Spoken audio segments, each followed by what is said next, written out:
할렐루야. 오늘도 하나님 말씀 함께 대하게 되어서 진심으로 감사하고 또 여러분을 사랑하고 축복합니다.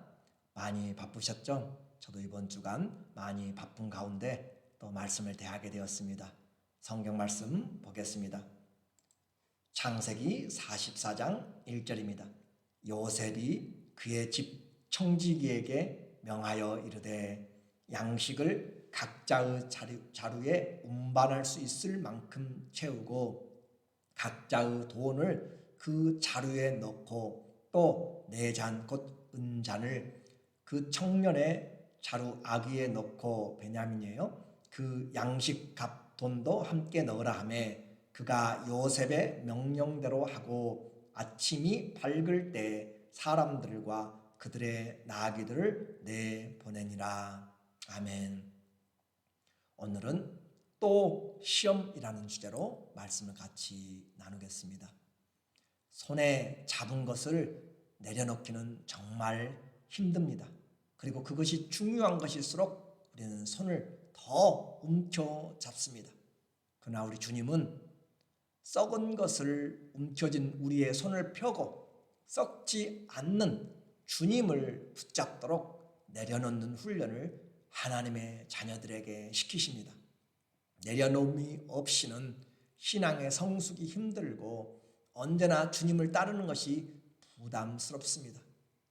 유다와 야곱의 내려놓음으로 야곱의 아들들은 요셉에게 다시 가서 시므온도 풀려나고 또 이 요셉과 오해도 풀고 만찬을 함께 하게 되었습니다. 43장 23절 너희 돈은 내가 이미 받았느니라 하고 시므온을 그들에게로 이끌어내고 시므온은 몇 개월 동안 감옥에 갇혀 있었습니다. 그리고 34절 요셉이 자기 음식을 그들에게 주되 베냐민에게는 다른 사람보다 5배나 주매 그들이 마시며 요셉과 함께 즐거워하였더라. 아직 요셉의 정체를 모릅니다. 그럼에도 불구하고 지금 화해가 되었고 정탐꾼이라는 오해가 풀렸습니다. 모든 것이 잘 해결되고 좋았습니다. 그런데 또 시험이 준비되고 있습니다.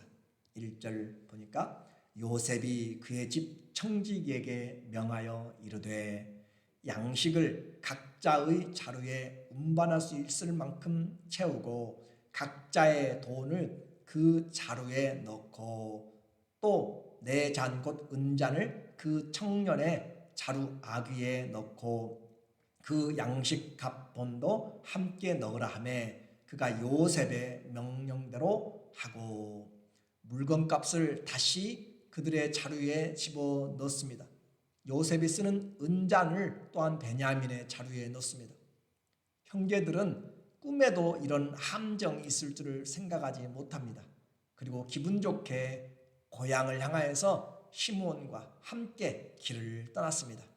그러나 성을 나간 지 얼마 되지 않아 급하게 달려오는 요셉의 청지기를 보았습니다.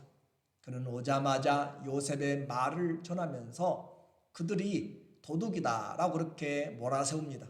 그리고 각자의 짐을 다 조사하기 시작하여 숨겨놓은 은잔을 베냐민의 그 자루에서 찾아냈고 다 붙잡아서 성으로 되돌아옵니다. 12절 그가 청지기가 나이 많은 자에게서부터 시작하여 나이 적은 자에게까지 조사하며 그 잔이 베냐민의 자루에서 발견된지라 그들이 옷을 찢고 각기 짐을 나귀에 싣고 성으로 돌아가니라. 고향으로 양식을 싣고 돌아가서 가족과 기쁜 재회를 해야 되고 무사귀환에 감사를 해야 되는데 거꾸로 이제 도둑으로 몰려서 성으로 되돌아가고 있습니다. 이 어찌된 일입니까? 이해할 수도 없고 있을 수도 생각지도 못한 은잔이 지금 베냐민의 짐에서 나올 줄이야 누가 생각했겠습니까? 세상에는 설명할 수 없는 일들이 있습니다. 함정에 빠지는 일들이 많이 있습니다. 시험은 시험하는 자가 누구냐에 따라서 그 목적이 무엇이냐에 따라서 달라집니다. 요셉의 시험은 그들을 회복시키고 하나 되게 하기 위한 시험입니다.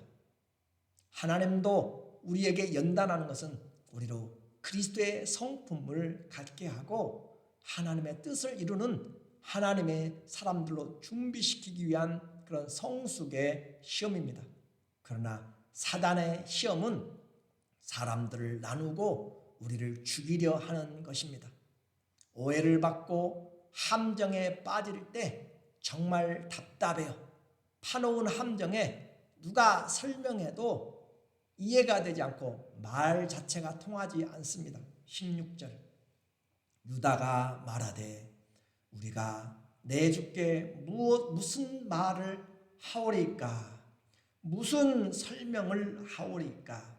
우리가 어떻게 우리의 정직함을 나타내리까? 얼마나 답답해요.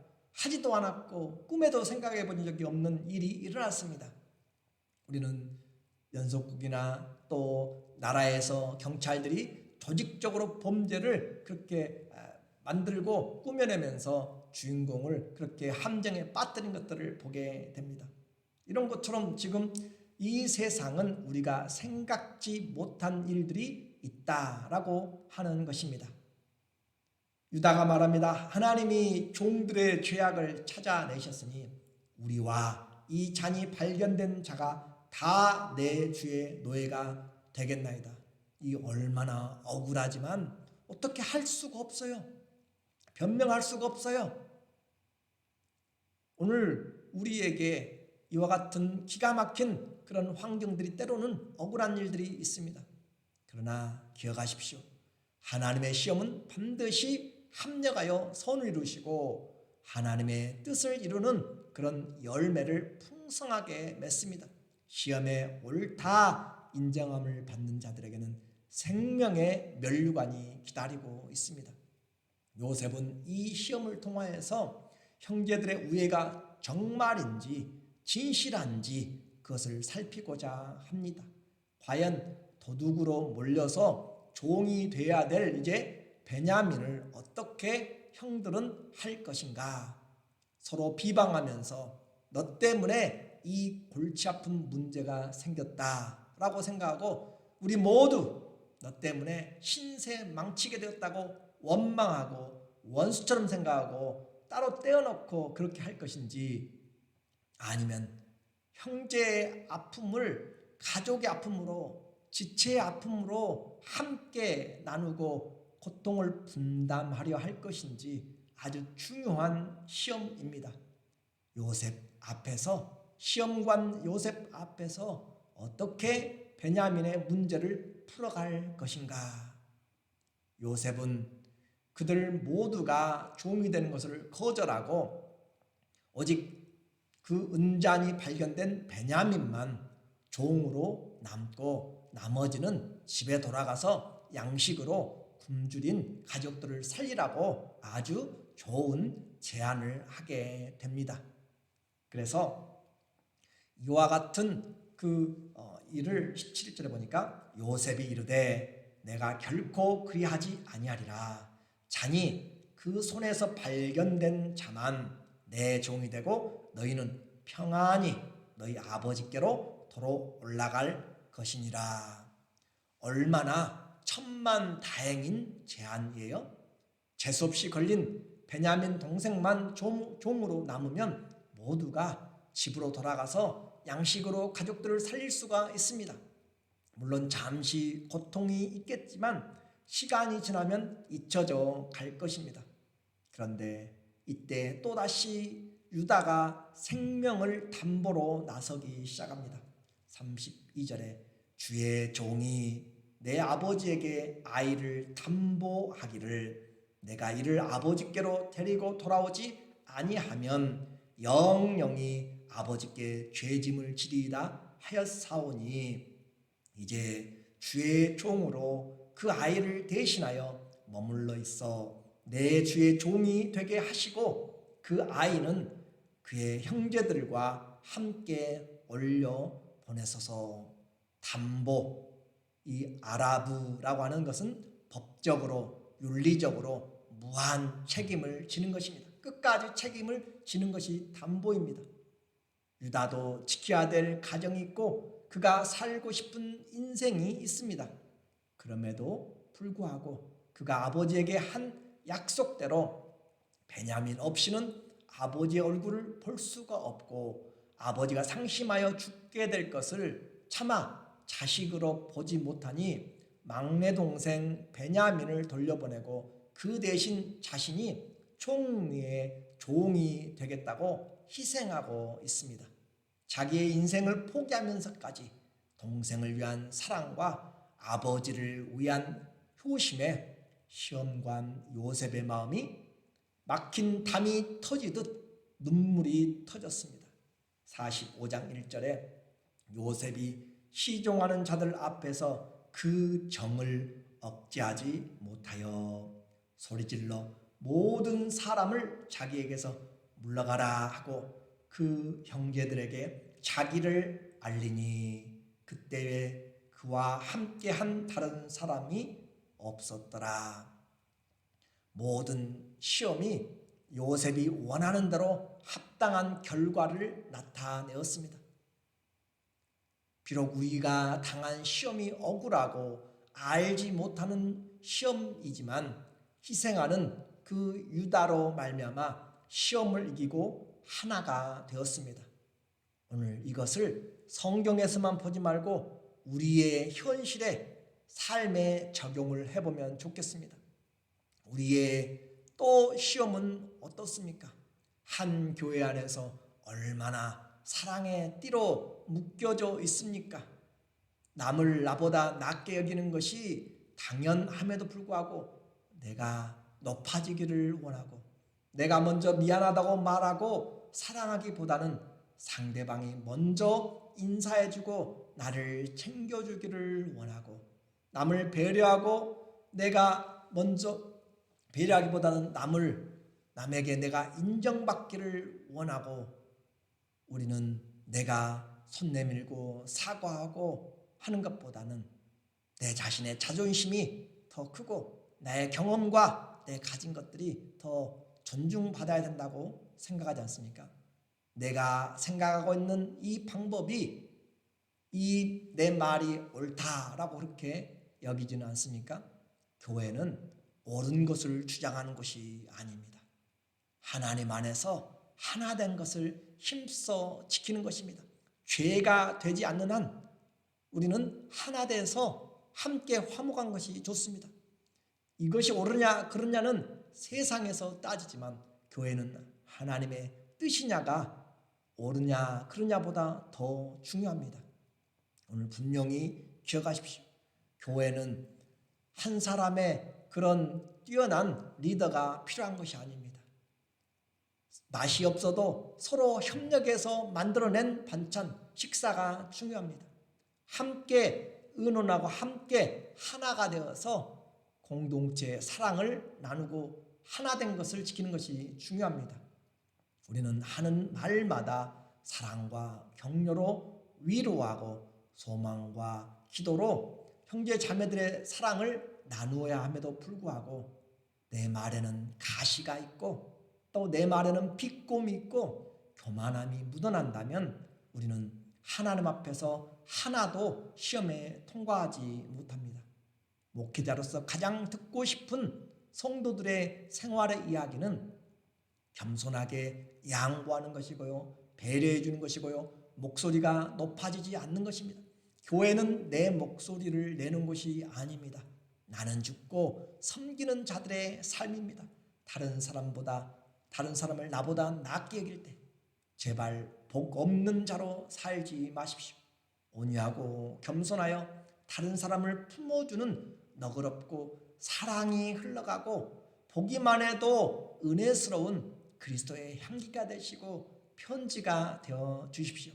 교회가 부흥하려면 이런 권사님, 이런 집사님, 이런 성도님, 이런 모든 사람들이 필요합니다.